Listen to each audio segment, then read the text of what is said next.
Samedi 11 février 2017 s'est tenue une conférence débat au sein de l'université La Sapienza di Roma, Casa dello Studente. Une conférence débat sur les stratégies et mécanismes appropriés pour sortir du franc CFA. Conférence organisée par l'association Urgence panafricaniste a connu la participation de plusieurs intervenants et participants, notamment les jeunes Africains préoccupés par le futur de leur continent. Mot d'ouverture prononcé par M. Mwambe Siake, organisateur et représentant de l'association Urgence panafricaniste à Rome. Quelles sont les actions d'urgence panafricaniste? La lutte contre le franc CFA est la deuxième action d'urgence panafricaniste. La première, déjà, qui a été lancée par Kémy Séba en Mauritanie, particulièrement les Noirs qui sont des Aratines. Les Aratines sont des morts noirs en Mauritanie qui sont tenus captifs. Et elle est combat de la première action d'urgence panafricaniste où il était question de boycotter le poisson mauritanien uni contre le franc CFA, qui est cette monnaie de singe qui maintient l'Afrique bien évidemment dans son état actuel, et pour rayer définitivement le mot franc CFA du vocabulaire.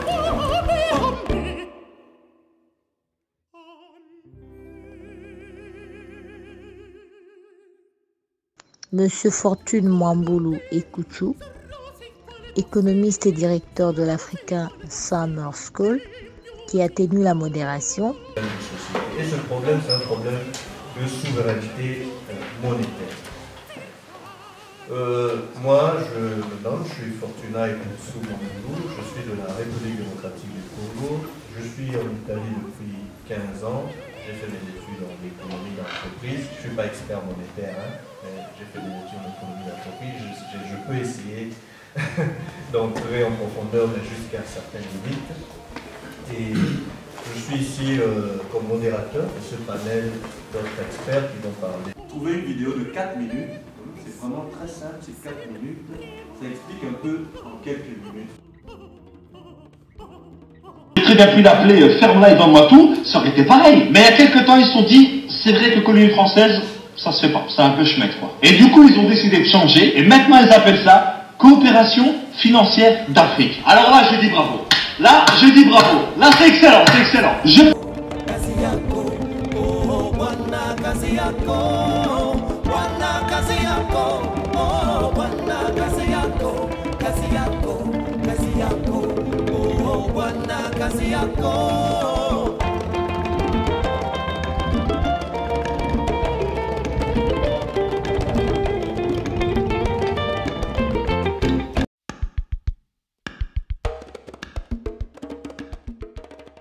Madame Suzanne Biye-Dikou, médecin chirurgien et présidente de l'association Rendani, a exhorté les participants à la lutte de manière quotidienne. Pourquoi nous sommes ici ou pourquoi je suis ici? Tout simplement parce que la Rendani, que je vais vous présenter en bref, avait pensé à cette occasion d'organiser une rencontre de réflexion invitant les experts en la matière pour nous présenter un peu les raisons et nous expliquer le parcours que la communauté africaine devrait vivre pour arriver à répondre à cette question. C'est une question de société. Alors il nous faut penser au modèle de société que nous voulons pour l'Afrique. Et c'est une question, il est vrai, elle est de pertinence des experts, mais c'est une question qui concerne la personne, l'individu, le citoyen africain. Les questions de développement économique, croissance, jusqu'à quel point elle change la vie du citoyen africain qui est en train de lutter pour la survie. Il y a quelqu'un qui a dit on ne mange pas le PIB, on ne mange pas l'indice de croissance. Et cela ne sera possible qu'à partir du moment où, dans toutes nos démarches, pour décider si nous devons sortir du franc CFA ou pas, le peuple est souverain dans la mesure où nos politiques et nos dirigeants rendent compte.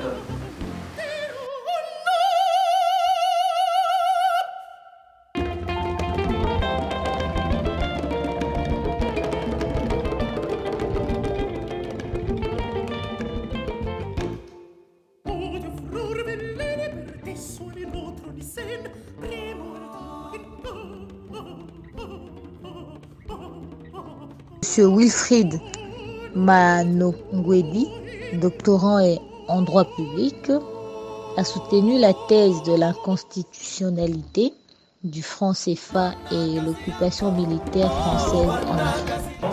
Du moment d'intervention avec les propos de Tariq Ramadan. Tariq Ramadan qui disait que le processus de la libération de l'Afrique se fera si les Africains savent se parler. Et c'est important parce que nous sommes ici ensemble, malgré nos divergences, malgré nos différences. On a pu faire un pas en avant et nous sommes en train de commencer une procédure, du moins un processus de construction. Ça c'est fondamental, je tenais à le rappeler avant de commencer. Je voulais dire par la même occasion, merci à l'Assemblée qui est très nombreuse. Alors, donc je parlerai de l'inconstitutionnalité du franc CFA. Certains disent anti-constitutionnalité, mais pour être un peu volonté des Africains. Donc il y a un principe d'inconstitutionnalité parce que vous savez que la constitution, par exemple, du Congo-Brazzaville, dans son article 1, dit que le Congo est un pays démocratique et souverain. Et l'article 3 renchérit en disant que la souveraineté est exercée par le peuple à travers ses représentants, à travers ses élus, et par la voie référendaire aussi, donc le référendum.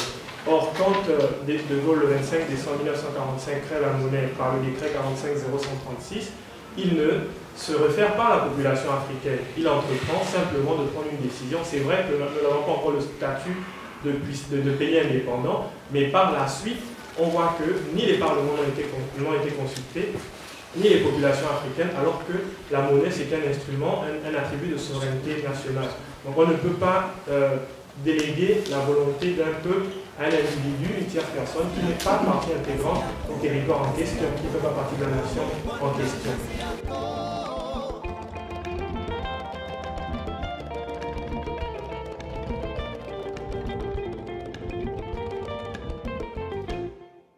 Monsieur Mathurin Clovis Tandokeng, chercheur en sciences de l'éducation, a clôturé en recommandant aux Africains d'être fiers et de promouvoir la culture africaine à travers ses divers aspects. Ce sont les éléments sur lesquels je voudrais attirer votre attention. La révolution culturelle, le patriotisme économique. Le patriotisme économique doit commencer à couler dans nos veines. Et par rapport au patriotisme économique, si nous ne connaissons pas quelle est notre culture, nous n'aurons pas de modèle de production à proposer. Parce que les modèles de production sont forts, parce qu'ils ont une base autochtone. C'est-à-dire qu'avant que les Chinois n'envahissent le monde, quand ils parlent d'économie expansive, ils ont d'abord maîtrisé leur système de production et d'autoconsommation avant d'arriver à l'extérieur. Et tu ne peux le faire que si tu as tes produits que tu consommes toi-même. Aujourd'hui, par exemple, moi je trouve que c'est des exemples depuis que je fais mes conférences. Là, c'est à 4 ans. Pendant des siècles, le même mépris qu'on a eu par rapport à la cuisine africaine, on l'a eu par rapport à la cuisine chinoise. Et les Chinois n'ont pas lâché. Ils croyaient fermement à leur culture culinaire. Ils l'ont maintenu pendant des siècles de ce qu'ils mangent, donc les insectes qu'ils mangent. Et aujourd'hui, les gens vont en Chine manger cela. C'est un peu comme si nous nous ouvrions un peu de temps en temps à notre consommation. Tant que nous n'inversons pas cette donnée-là, je vous dis qu'il n'y a pas de salut économique qui tienne pour l'Afrique.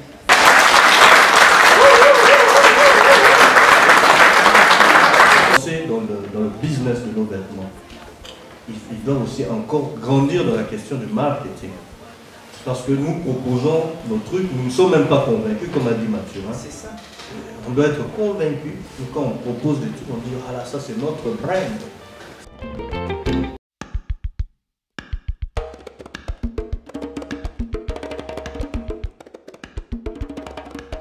La séance fut animée À part intervention de certains membres et activistes de diverses associations. 5 questions, donc le premier sac, 1, 2, 3, 4 et 5. Je suis devenu panafricaniste et surtout, vu que j'ai une formation en économie et management, donc je m'occupe surtout du développement d'entreprises. Donc, dans ce même cadre, je pousse des réflexions et je fais des promotions de groupes de réflexion et d'action avec des étudiants camerounais. Ensemble, l'union pourra faire la force. Sortie de francs CFA. Après ça, quel est l'objectif de les Africains, des pays africains qui utilisent cette monnaie? Et l'autre chose, c'est, come posso dire in italiano? L'altra cosa è l'obiettivo se ogni paese africano creerà una moneta stessa, oppure se avrà una unione dei paesi che parlano francese, e si creano una moneta che fa diventare più forte, ad esempio come l'euro, perché io ho saputo che i paesi francofoni utilizzano il franco, però in ogni paese non vale questo franco. Sì. È vero questo? Allora sì, è una maniera di far diventare la moneta dei paesi africani più debole. Je joins la proposition du docteur Mathurin aussi. Ma question déjà c'est, est-ce que les pays africains déjà ayant connu la situation de la Guinée-Bissau qui est sortie du franc CFA et puis entrée, quelles sont les conséquences et les avantages qu'elle avait? On ne pourrait pas se baser sur ça pour pouvoir essayer de mieux structurer et voir ce qui n'a pas marché pour avancer. Je soutiens d'abord la proposition de chercher à consommer local, et ce que nous avions des bons dans nos pays, et en même temps nous inviter à produire ce qui est bon, parce que quand c'est faible, ça n'attire pas. Ça, c'est dans la proposition. Et en termes de questions, je ne sais pas si vous le permettez, j'avais des questions. Ma première question, c'est à propos des propositions que vous avez faites au sujet de comment sortir peut-être de franc CFA. Il y avait une proposition de recourir au référendum. Et moi, c'est une préoccupation, mais basant sur les faits concrets, des choses qui se passent actuellement en Afrique, où on a monopolisé, où on utilise actuellement la démocratie pour opprimer son propre peuple. Je parle ici de toutes les élections qui sont corrompues, et les résultats qui sortent de ces élections ne sont pas les fruits de ce que les autres ont voté. Et donc je vois une limite grandiose à propos de cette proposition, en partant des réalités concrètes de nos sociétés. Une deuxième préoccupation, c'est partant de l'importance que nous nous donnons d'abord à nous-mêmes. Et peut-être le niveau de conscience que nous avions.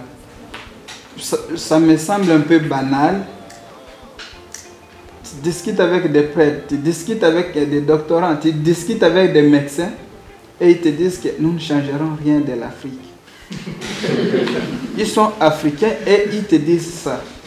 Alors, à mon niveau, je vois que c'est un manque de conviction et de détermination. Et on voit son échec avant d'entamer même la lutte. Et aujourd'hui, j'appelais quelqu'un pour venir à la conférence. Il m'a dit, vos conférences-là n'aboutiront à rien. Pourquoi? Parce que le système qui gère les francs CFA est un système plus haut que ce que vous allez faire là-bas. Et je veux dire qu'en Mauritanie, c'est 80% donc, sont des Noirs, sont des Africains. Je suis un militant anti-esclavagiste, c'est contre l'esclavage.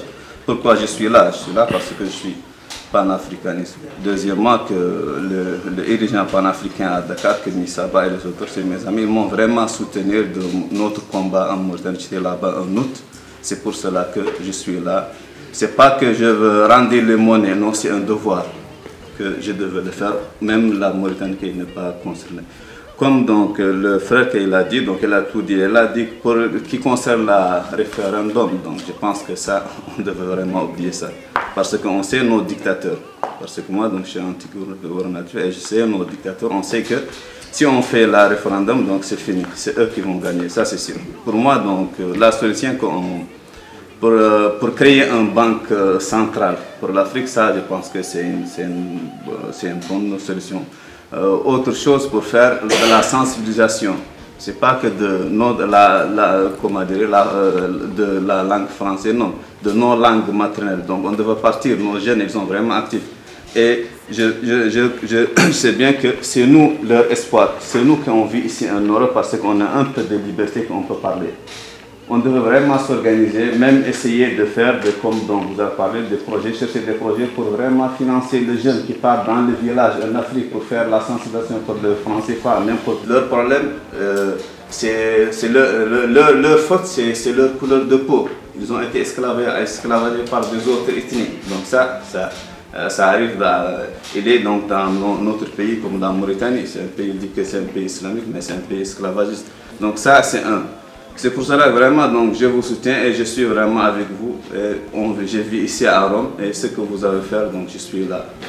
Parce qu'on est en train de vivre une société planétaire, il ne faut pas se reculer pour dire on est africain et on ne veut pas, disons, s'adapter aux réalités actuelles, tout en maintenant son identité africaine. Pour la petite histoire, moi je me rappelle très bien. Et à l'époque, on ne pouvait même pas parler de référendum dans nos pays africains. La République de Guinée a obtenu son indépendance par voie référendaire. Et en ce moment, on ne pouvait même pas en parler en 1958. Et c'était le peuple de Guinée qui avait voté non à la proposition du projet de la communauté francophone qu'avait proposé le général de Gaulle. Donc je pense qu'aujourd'hui, comme disons tous les panélistes ont parlé aujourd'hui de la voix du peuple. Ils ont parlé de la voix du peuple. Donc, si on parle de référendum, et après, je pense que les spécialistes vont s'asseoir et réfléchir et quelles sont les stratégies à mettre sur pied et pour arriver, disons, à impliquer nos populations, à les faire comprendre c'est quoi le projet, parce qu'il faut un projet politique, et pour faire participer nos populations, parce qu'on ne peut pas dire demain on va à un référendum parce que c'est la monnaie et comme disait quelqu'un, ma grand-mère elle va jamais comprendre pourquoi tu parles de monnaie, parce que ce qu'elle sait, elle va au marché hebdomadaire, elle fait ses achats et retourne à la maison. Toi tu vas jamais lui parler de politique monétaire ou de politique budgétaire et qu'elle arrive à te comprendre. Donc deux propositions. La première est la suivante. Et je pense que le combat qu'on est en train de mener au niveau de la diaspora africaine en Europe et dans le monde, elle ne doit pas, disons, prendre distance ou s'isoler par rapport aux mouvements africains qui sont aujourd'hui en Afrique. Parce qu'il faut le savoir, aujourd'hui, il y a des mouvements africains à l'intérieur de nos États.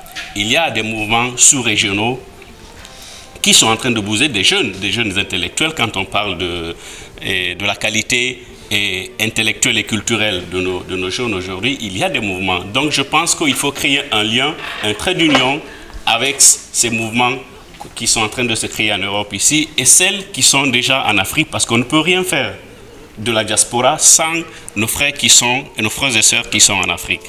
Ça c'est un. Deuxièmement, je pense que au-delà des débats, au-delà des conférences, il faut aller vers la production.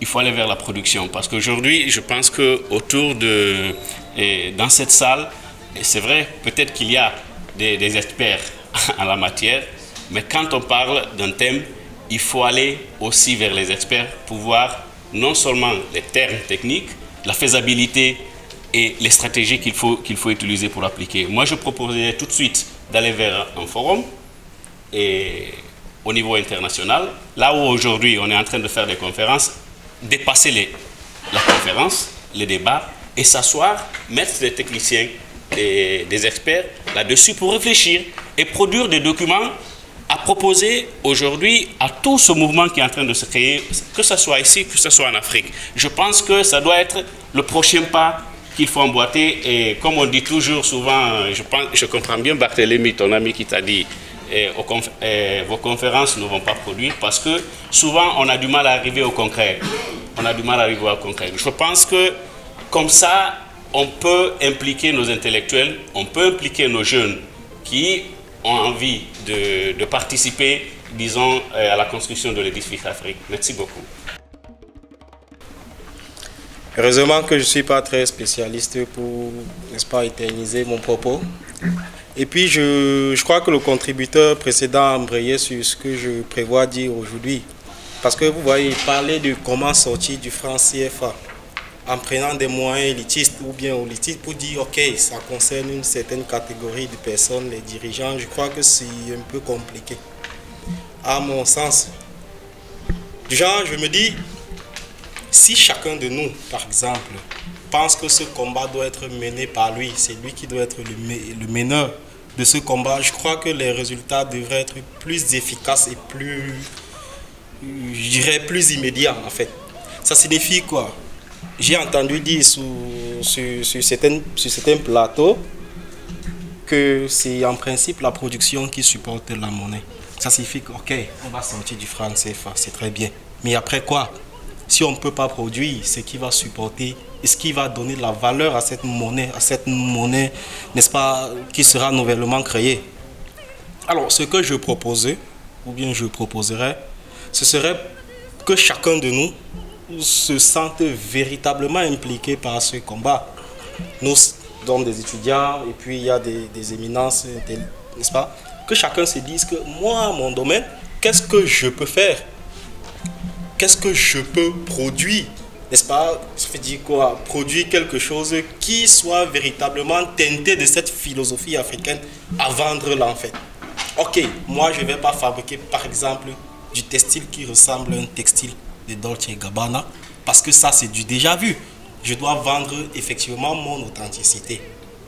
Vous voyez donc c'est un peu ça que je voulais dire parce que nous généralement on fait des études et puis on se prévaut du fait que ok, moi je suis cadre à BNL, mais quand tu es cadre à BNL, qu'est-ce que tu apportes justement à la plus-value africaine?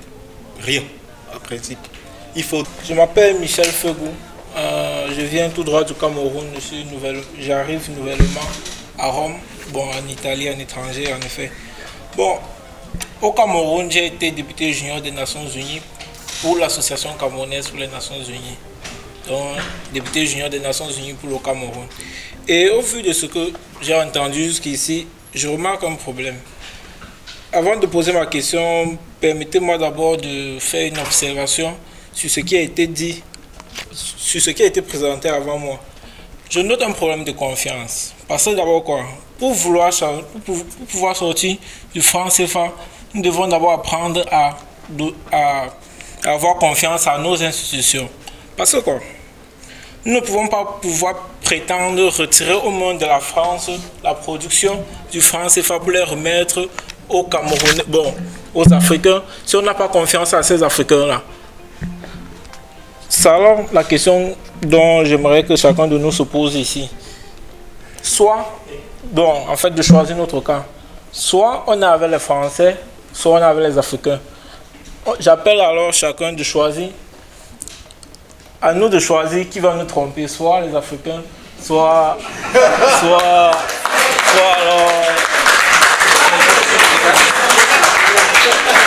Moi c'est DJ Junior Betembel, étudiant. Moi j'ai juste 2 questions à poser et j'espère que je vais être très bref. Ma première concerne une des solutions et je m'adresse particulièrement à M. Ekoutsou. Et j'espère que ma question ne va pas me faire passer pour le rabat-joie dans la salle parce que, bon, moi, en fait, j'ai été très intéressé par la proposition qui est celle qui concerne, enfin celle qui parle de la binarisation du franc CFA. C'est-à-dire quoi? Pour ceux qui ne savent pas, c'est la proposition du professeur Dieudonné Somba qui dit qu'on peut rester avec un franc CFA convertible, le franc CFA que nous utilisons à ce moment, et un deuxième franc CFA non convertible pour la production locale ou les dépenses locales. Moi, j'aimerais savoir ce que vous pensez de ça. Et si vous avez une pensée positive à propos de cette solution, pensez-vous qu'elle est une solution bonne pour le long terme ou pour le court terme? Et ma deuxième question reviendra sur l'arrimage, parce que moi, je ne suis pas très économiste et je veux savoir vraiment si elle est nécessaire, l'arrimage. Si elle est nécessaire, et si oui, avec quelle monnaie pourrons-nous l'arrimer? Parce que moi, en faisant mes observations, j'ai constaté que tous ceux qui avaient opté pour une nouvelle monnaie, la plupart ont arrimé la leur au dollar. Et nous connaissons ceux qui utilisent le dollar, les grands prédateurs. Donc, c'est tout ce que j'aimerais savoir. Et merci. Porte-parole de la Coalition internationale des sans-papiers migrants, donc membre du bureau exécutif de l'Union syndicale des bases. Et j'aimerais toutefois vous remercier pour cette manifestation et dans le même moment revenir sur ce que disait le docteur Mathurin à propos de l'aliénation culturelle. Il y a Cheikh Anta Diop qui disait que l'aliénation culturelle finit par faire partie intégrante de notre âme, de notre substance. Et quand on pense s'en être débarrassé, on ne l'a pas fait encore complètement. Ceci dit, vous proposez un plan d'ajustement culturel. Je partage, parce qu'il faut créer un tissu culturel afin de définir un modèle qui puisse attirer la crédibilité, la confiance de la population. Et dans le même moment, il faut se dire que Cheikh Anta Diop, quand il disait ça, à propos de l'annulation culturelle, il faisait aussi référence à ce qui a été le débat en Afrique. S'il fallait créer une fédération des États ou il fallait opter pour ce qui est aujourd'hui la France-Afrique. Il y a eu le 27e sommet à Bamako. Le premier a eu lieu en 1973, c'est-à-dire le 27e, un siècle et 30 ans après, 130 ans après, les chefs d'État et de gouvernement africains se sont réunis autour de François Hollande, qui représente 66 millions d'habitants, alors que l'Afrique fait 1,2 milliard. Donc, pour dire quoi?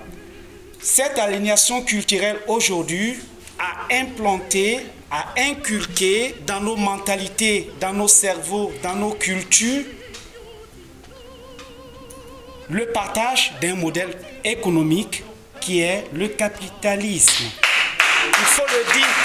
Et opter pour un combat, c'est pas le panafricanisme, on le disait, c'est pas un plat de gala. C'est pas un défilé de marionnettes non plus. Ça s'arrache. Et aujourd'hui, la France, avec l'Union européenne, n'a aucun intérêt à nous autoriser ça. Il faut prendre en référence ce qui se passe aujourd'hui. Voyez le cas de l'agriculture en Afrique. Je finis. On a 60% des emplois en Afrique proviennent de l'agriculture. Maintenant, on a les données de la FAO qui nous dit que sur 780 millions de personnes qui souffrent des faim chroniques, la moitié vivent en Afrique. Ça veut dire quoi? Qu'on produit, on n'a pas accès à ça. Parce qu'ils ont implanté un modèle de décolonisation, disons, politique, qui nous dit on a des présidents qui sont élus, ainsi de suite. Mais dans le même moment, ils ont implanté en même temps la colonisation économique dont souffre aujourd'hui l'Afrique du Sud. Donc ma proposition... Voilà, donc j'ai essayé d'être un peu beaucoup diplôme. Et donc, du coup, ma proposition, c'est la suivante. Sortie du club du Fonds monétaire international.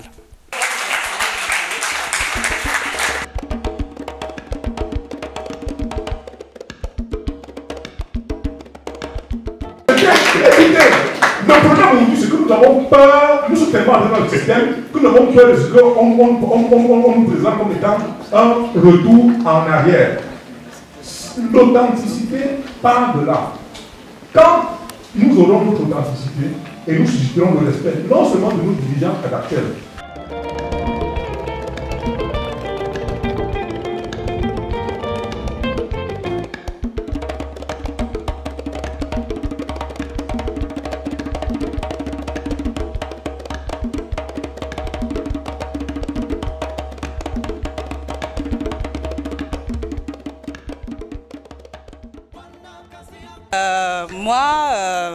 Je suis pour les idées, pour tout ce qui a lieu à l'Afrique, pour tout ce qui est pour l'évolution de l'Afrique.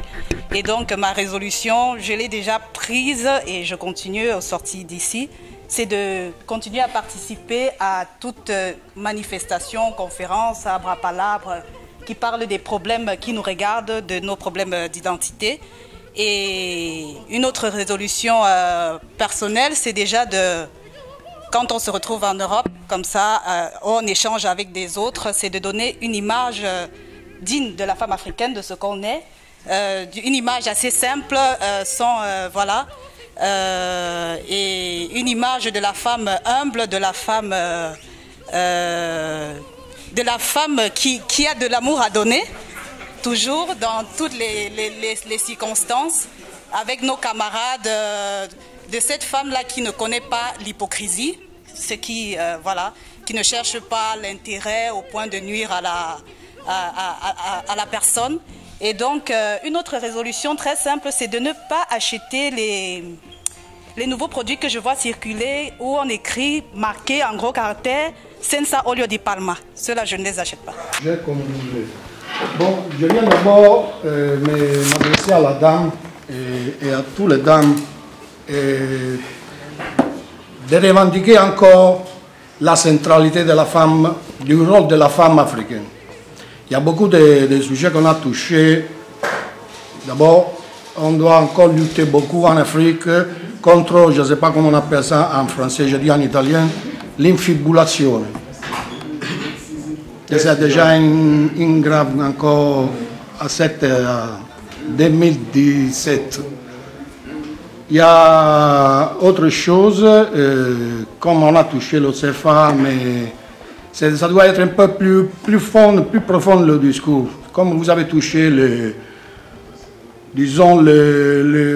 l'occupation militaire, tout ça on appelle simplement impérialisme. Vous avez la monnaie, même la devise, c'est une monnaie coloniale. Et tout ça, je me rappelle à M. Abou qui vous a suggéré que le problème et la lutte, ça doit être contre le capitalisme. C'est ça tout le mal du siècle et siècle. Et vous en souffrez encore plus en Afrique. Il y a un autre point encore. Malheureusement, le colonialisme n'est pas fini. Il y a encore le nouveau colonialisme chinois. Vous avez peut-être touché, pas seulement vendre les brochettes au Cameroun. Ils ont pris les terrains pour faire devenir transformer en bioénergie. Ça enlève à manger aux Africains, ça monte le prix, quel que soit le maïs, le canne du sucre, tout ça. Ceux qui entendent voix ne sont trop énervés pour parler. Le murmure de ceux qui ne croient plus à ces vins pour parler. Vox Populi, Vox Dei. Ok, je m'arrête par là.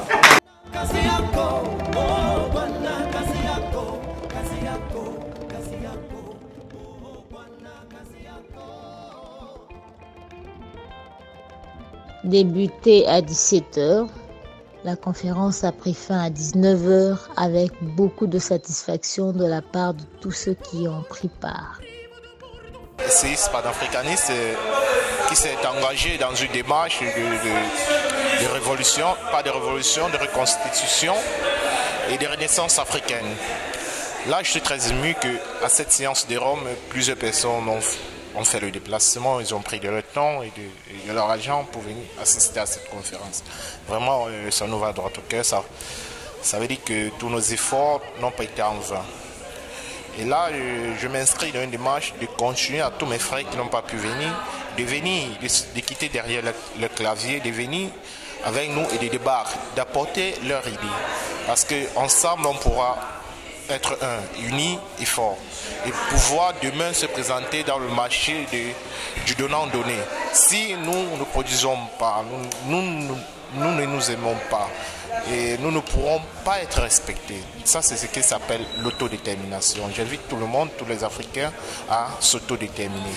Merci et bonne soirée. L'initiative du Front contre le franc CFA est une initiative lancée par l'Urgence panafricaniste qui a à son sein, qui a à sa tête Kémy Séba.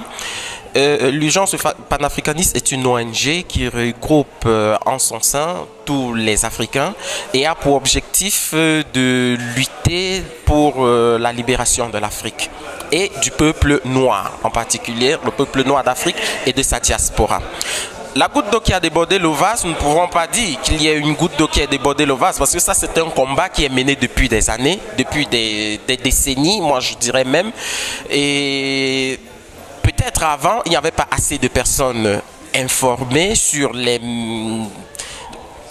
méfaits du franc CFA en Afrique. Aujourd'hui, de plus en plus de jeunes s'intéressent, se posent des questions sur le pourquoi de l'état actuel de l'Afrique. Et je pense que c'est cette recherche de vérité qui pousse les jeunes aujourd'hui à s'intéresser, à s'unir à ce mouvement.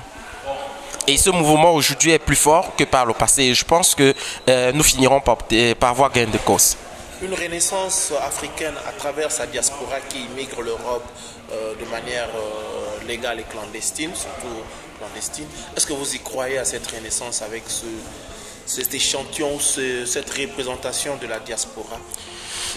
Déjà, moi, je n'appellerais pas la diaspora africaine en Europe ou ailleurs la diaspora clandestine. C'est la diaspora tout court, parce que il n'y a pas de diaspora. En fait, la diaspora, c'est la diaspora. Donc, bon, alors la méthode, bien sûr. Groupe de gens qui immigrent illégalement.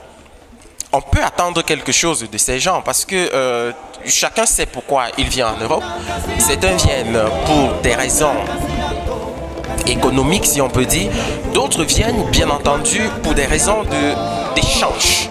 D'échange parce qu'il faut aussi comprendre qui est l'autre, ce que l'autre pense, comment l'autre a agi pour pouvoir mieux interagir avec cette personne. Et je pense que c'est cette deuxième option qui est la raison pour laquelle beaucoup d'Africains viennent en Europe, migrent en Europe. C'est en fait pour comprendre cet autre aspect culturel.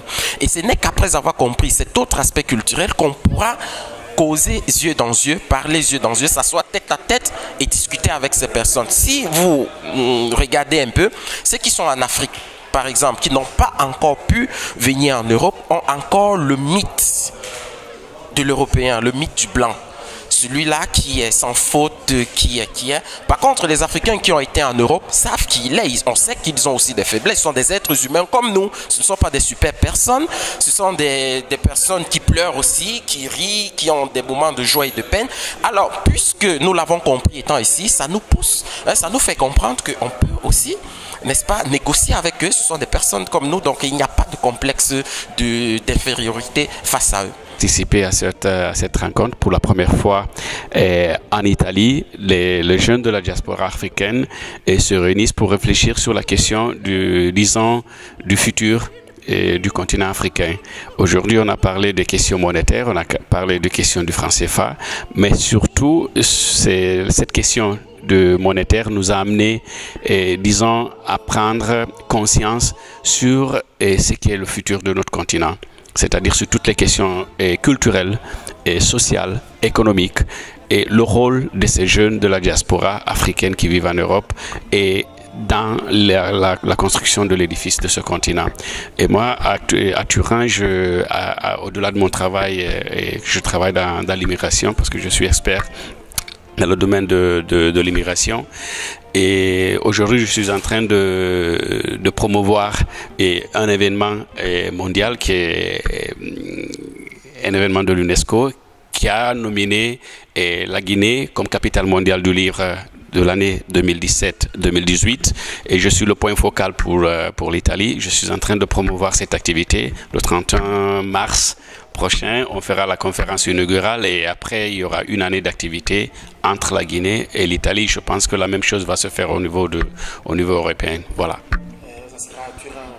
Alors à Turin, le 31, on fera la première conférence inaugurale et à partir de là, il y aura toute une série d'activités qui vont suivre jusqu'au mois de mai parce qu'à Turin, du 18 au 22, il y aura le salon international du livre de Turin où la Guinée sera invitée. Et au mois d'octobre, on ira en Guinée, il y aura 3 journées dédiées à l'Italie et il y aura des échanges dans le domaine de la littérature, de la production littéraire, de la production cinématographique et du théâtre. Sortir du franc CFA, je suis économiste d'entreprise, je ne suis pas économiste monétaire, mais nous savons que celui qui contrôle la monnaie dicte les lois. Il y a même quelqu'un, un des experts internationaux qui a parlé de ça, c'est-à-dire donnez-moi la monnaie et je ne m'occuperai pas de ceux qui écrivent les lois. Donc la question monétaire et de la souveraineté monétaire est importante. Donc sortir du franc CFA comme disent les experts, même si au niveau des gains économiques, nous ne savons pas ce que ça va susciter. Personnellement, je puis dire que les Africains vont gagner au niveau d'un gain symbolique. Et aujourd'hui, les symboles sont très importants. Battre sa propre monnaie, contrôler son fonctionnement, c'est un gain symbolique très important et psychologique aussi. Je suis ici parce que j'ai été appelé comme modérateur, donc j'ai accepté en tant que directeur d'African Summer School d'assurer la modération et disons d'assurer que le niveau du débat soit très élevé, en commençant par nos panélistes, mais aussi de la manière où on a géré le public qui a fait partie. L'African Summer School, c'est une école qui essaye de défendre la souveraineté intellectuelle des Africains en proposant aux jeunes Africains la possibilité de rencontrer, d'aller à la rencontre d'intellectuels africains qui sont souverains. C'est-à-dire qui proposent des solutions au niveau de la pensée qui ne soient pas des solutions prêtes à porter comme ça a été le cas depuis toujours en Afrique. Donc nous donnons aux jeunes la possibilité de rencontrer ces intellectuels pendant une séance de formation d'une semaine et qui continue après avec la production d'un travail pendant les 3 mois qui suivent la semaine de formation. Donc African Summer School ne peut que embrasser une lutte de souveraineté monétaire parce que African Summer School travaille dans le cadre de la souveraineté intellectuelle.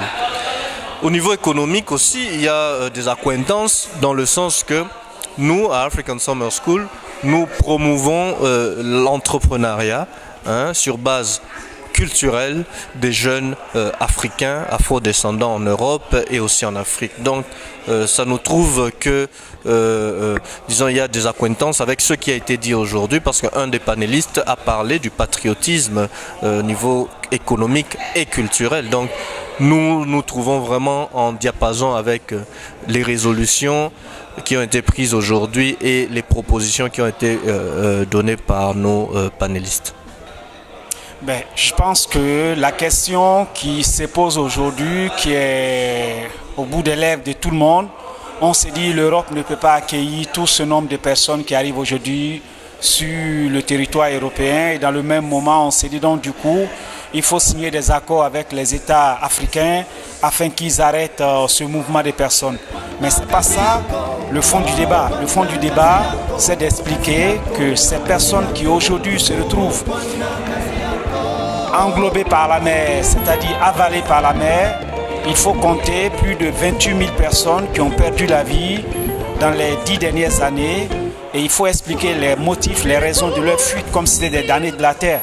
C'est pour expliquer simplement que les politiques qui sont en cours en Afrique sont des politiques qui ne profitent pas aux populations africaines. Tout à l'heure, au cours du débat, on a parlé de la question de l'agriculture. On prend un secteur comme l'agriculture où 60% de l'occupation en Afrique provient de ce secteur. Et dans le même moment, le Fonds monétaire international nous dit, à travers l'agence de la FAO, que la moitié des 780 millions de personnes qui souffrent de faim chronique vivent en Afrique. C'est pour dire qu'on produit en Afrique et ça ne profite pas aux Africains. Donc ça amène les personnes à aller à la recherche d'une condition de vie qui peut leur permettre de vivre. Et dans le même moment, il faut parler aujourd'hui de ce qui se passe aujourd'hui sur le continent africain en ce qui regarde la question des terres. Donc tous ces facteurs participent à cette fuite des personnes. Donc aucune armée ne peut arrêter ce mouvement des personnes.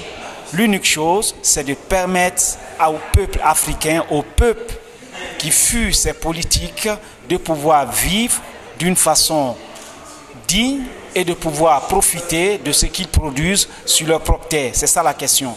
Et la question de l'immigration, ça a toujours existé dans l'histoire. La liberté de circulation, c'est au temps d'Adam et Eva, peut-être, je dirais même avant. Ils sont entrés dans un processus d'immigration. C'est ce qui fait que de l'autre côté, on se retrouve ici. Pour qui veut donner une lecture spirituelle à la chose? Mais dans le même moment, je veux dire, les marchandises circulent. Pourquoi ne pas permettre aux êtres humains de circuler? Il faut le dire, la question de l'immigration. Aujourd'hui, prenons le cas de l'Italie. Nous, on a sur le territoire italien à peine 5 millions de migrants. Ça, c'est les données de l'Institut des statistiques. Mais de l'autre côté, on a plus de 5 millions de migrants italiens qui vivent à l'extérieur. C'est ce qui se passe aujourd'hui. Donc, il faut expliquer ces choses pour simplement dire quoi? Que ceux qui ont été sur le territoire africain ou ceux qui ont été en Asie, ceux qui ont été en Amérique latine, en disant qu'ils étaient des esprits, ils étaient des coopérants, en réalité, ils ont colonisé ces terres à travers l'immigration, mais dans le même moment, ils ont enlevé de ces peuples la possibilité de bénéficier des ressources naturelles qu'ils ont sur leur territoire. Donc c'est pour dire quelque part, l'immigration, ça a toujours existé. Mais ce qui se passe aujourd'hui, on nous dit d'établir des migrants qui ont le droit de pouvoir circuler et des migrants qui n'ont pas le droit de circuler. Ça veut dire quoi? Ceux qui sont riches, ils peuvent arriver sur le territoire européen et vivre comme ils le veulent. Et ceux qui arrivent par contre sans des mallettes d'argent, ils ne peuvent pas entrer. Donc c'est discriminatoire quelque part, c'est quelque chose qu'il ne faut pas tolérer et il ne faut même pas l'accepter sur le plan culturel. Sinon ça veut dire qu'on rentre dans le mécanisme de l'utilité économique. Tu es utile si tu donnes quelque chose économiquement. Tu n'es pas utile, donc ce qui veut dire on ferme l'Afrique ou là où elle est, et dans le même moment les Africains deviennent les policiers de leurs propres frontières. Le premier bloc au niveau de l'Afrique est un bloc culturel. L'Afrique ne communique plus parce qu'il y a un modèle intrus dans la société africaine. Alors, l'Afrique, avec son modèle de communication, qui fonctionnait très bien, qui était basé sur ce que nous appelons aujourd'hui des méthodes archaïques, mais ce ne sont pas des méthodes archaïques parce que ces méthodes-là sont utilisées même par des militaires. Alors, la communication symbolique, la communication la communication codifiée de l'Afrique existait et existe encore dans certains endroits, mais dans des endroits purement traditionnels. Donc, les Africains aujourd'hui ne communiquent pas parce qu'ils parlent de langages communicatifs complètement différents. À part le langage pur et simple, à part la langue qui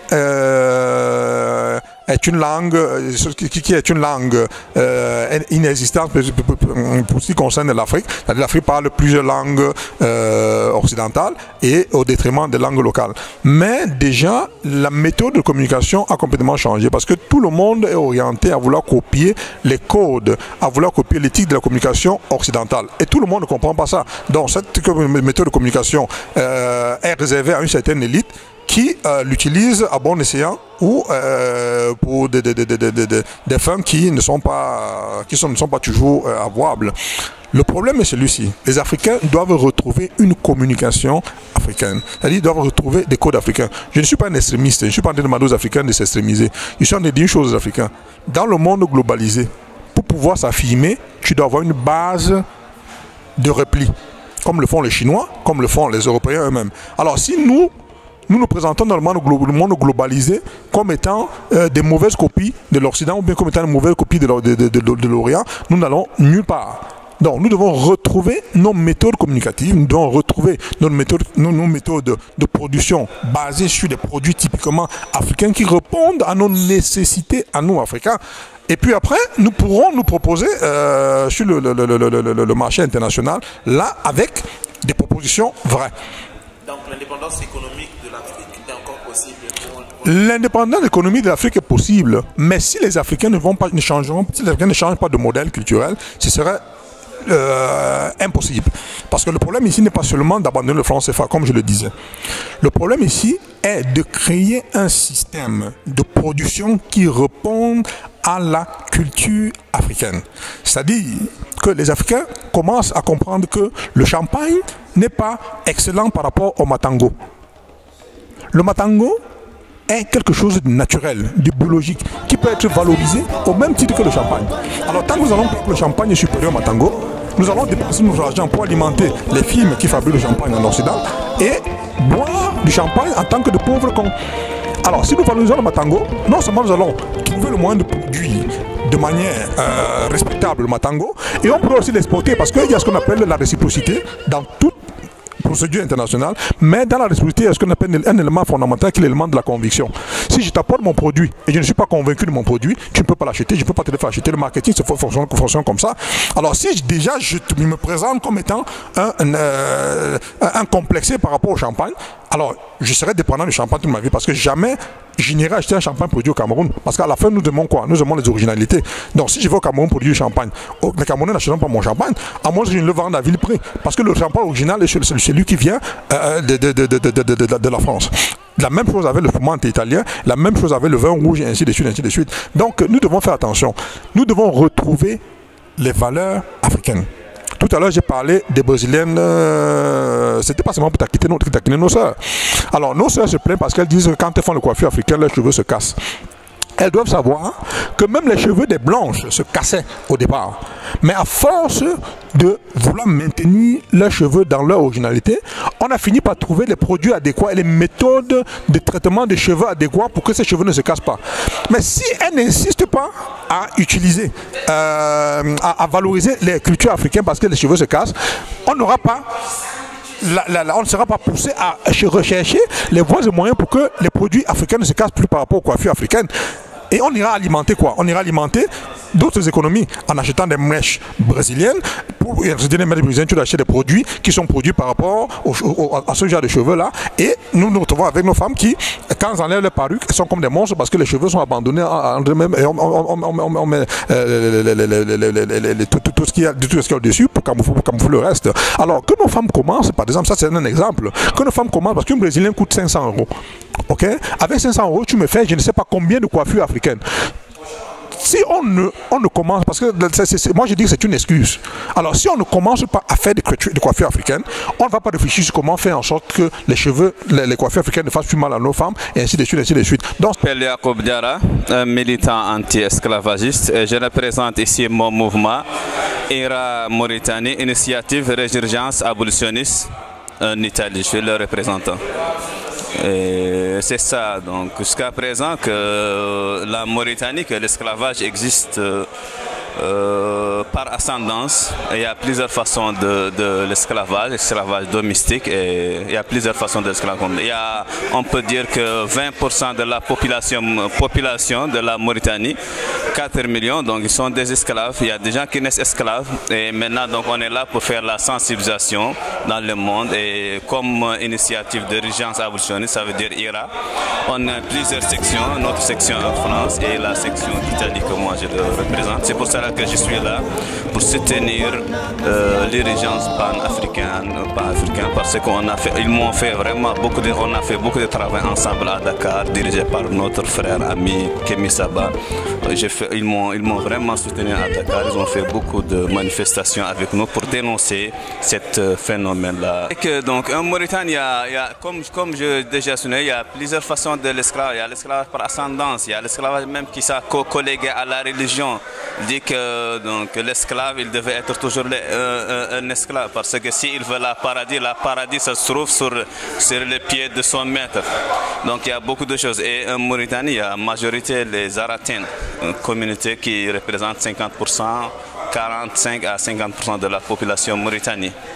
Et qui dit que le monde entier vous regarde, vous avez un message à lancer. Comment vous pensez qu'on peut vous aider dans ce sens?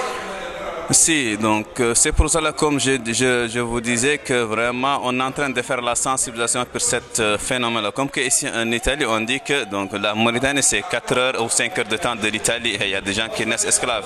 Et je trouve beaucoup de solidarité comme les gens de l'Occident et même donc dans la période dernière j'étais à Dakar, j'ai trouvé beaucoup de soutien pour nos amis, nos frères africains. Avant ils ne savaient pas qu'il y a l'esclavage en Mauritanie.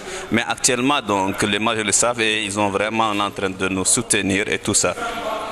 Et vraiment, je lance un appel que c'est un phénomène qui ne doit pas exister. Tu ne dois pas être esclave à cause de ton couleur de peau ou bien autre chose. Et je veux souligner une chose. La Mauritanie, comme je disais, c'est 4 ou 5 heures de temps de l'Italie. Et il peut être 5 fois l'Italie, un pays riche mais la population pauvre. Un pays, les majorités sont des Noirs, 80%, et les autres sont des Arabes berbères. Comme j'ai souligné dans mon intervention, qu'on a quitté le franc CFA, donc ça fait 73. C'est pas que c'est une victoire pour l'État mauritanien, non, parce qu'ils n'ont pas envie de quelque chose qui est collégué de l'Afrique. Donc c'est ça que la réalité. Et c'est pour cela que vraiment, donc, nous sommes des Africains et fiers et on est en train de lutter pour nos droits dans la Mauritanie et partout, même ici on est en train de faire beaucoup de sensibilisation pour nos frères, pour l'immigration et pour tout ça. Vous devez comprendre que depuis les indépendances, du moins les pseudo-indépendances des pays africains, il y a des accords militaires qui ont été signés entre la France et les États en question. Des accords de coopération, de défense généralement, qui donnaient la possibilité à la France de protéger les régimes en place. Or, il se trouve que d'abord, ces accords ne sont pas connus du grand public, donc des populations africaines ne savent pas exactement quel est le contenu de ces accords, mais il se trouve que ces accords progressivement ont été modifiés ou revus. Il se trouve qu'en 2010, dans le cas du Gabon, par exemple, les accords ont été revus, mais tenez-vous bien que ces accords jusqu'aujourd'hui ne donnent pas une responsabilité pénale ou délictuelle aux troupes françaises. C'est-à-dire que les troupes françaises sont aujourd'hui au Gabon, pour une raison je ne sais pas, mais ces troupes françaises, au cas où elles commettraient par exemple un forfait, en tuant par exemple un Gabonais, ne peuvent pas être poursuivables par la justice. Ils ne rendent pas des comptes et je parlais justement d'un acte anti-souverain parce que ces forces qui sont présentes ne paient ni de loyer, ils ont la liberté totale de mouvement, elles n'ont pas de responsabilité pénale. Donc si aujourd'hui un Gabonais est tué par un militaire français, le Gabonais ne peut pas obtenir gain de cause simplement parce que les accords qui ont été stipulés avec la France ne donnent pas la possibilité de sanctionner ces forces. Et tenez-vous bien, les récentes résolutions qui ont été apportées par le groupe européen de gauche au sein du Parlement européen dénoncent justement ces accords. Et ce n'est pas moi qui le dis, mais ce sont des députés européens, pour la plupart de gauche, et des députés de l'Union européenne nordique, donc des pays nordiques, qui dénoncent ces accords qui, pour eux, à leur sens, sont des accords qui empêchent l'Afrique d'émerger, en fait. Donc voilà la réalité de la présence militaire dont je parlais tout à l'heure pendant la conférence. Que la formule juste, c'était un peu l'inconstitutionnalité du franc CFA. C'est-à-dire ce qui n'est pas en conformité avec la Constitution, tout simplement. C'est que pourquoi le franc CFA est une monnaie, pourquoi j'ai évoqué le concept d'inconstitutionnalité, c'est simplement parce que les fondamentaux, la création de cette monnaie ne répond pas aux principes même de nos constitutions. J'ai évoqué les articles 1 de la Constitution du Congo-Brazzaville qui parle de démocratie et de souveraineté, l'article 3 qui dit que c'est le peuple qui est souverain, et j'ai également évoqué l'article 2 de la Constitution du Cameroun. Alors vous comprendrez que l'inconstitutionnalité du franc CFA vient du fait que ce ne sont pas les populations africaines qui ont décidé d'utiliser cette monnaie. Cette monnaie leur a été imposée. Or, si le peuple est souverain, c'est le peuple qui est censé choisir ses attributs de souveraineté dans la monnaie. Alors, pourquoi imposer une monnaie ou un instrument d'échange à une population qui ignore l'origine même de cet instrument? Alors, l'inconstitutionnalité du franc CFA est donc un concept clé à comprendre et il faut travailler sur cet élément pour pouvoir changer cette donne. Et c'est ce que j'entendais par, en fait, inconstitutionnalité du franc CFA.